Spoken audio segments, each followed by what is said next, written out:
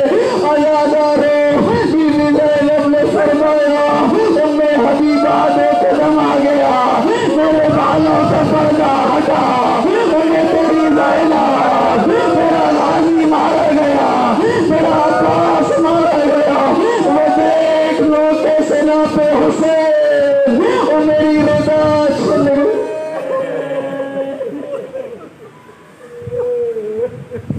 اجرکم اللہ، شاید کوئی ایک آنکھ ایسی ہو جو وضو کیے بغیر ایماندار سے جائے تو بس ایک جملے کہہ کے جا رہا ہوں۔ یہی پنجاب میں ایک جج بیٹھا تھا جس کے سامنے کوئی قاصد سزا دے رہا تھا، فلاں شخص آ جائے، فلاں شخص آ جائے۔ عزاداروں اس جج کی کچہری میں اچانک زید کی قلم ٹوٹ گئی، ہاتھ لرزنے لگے، گریا کرنے لگا، مقدمہ چھوڑ دیا۔ قاصد نے پوچھا، لوگوں نے پوچھا رو کیوں رہے ہو، کہنے لگا 1400 سال بعد اتنا برداشت نہیں کر سکا کہ میری کچہری میں کوئی کسی عام خاتون کا نام لے کے کہے زینب حاضر ہو جائے۔ اللہ جانے سجاد 1400 سال پہلے کوفہ شام میں کیسے سن رہا تھا، علی کی بڑی بیٹی کو بلائے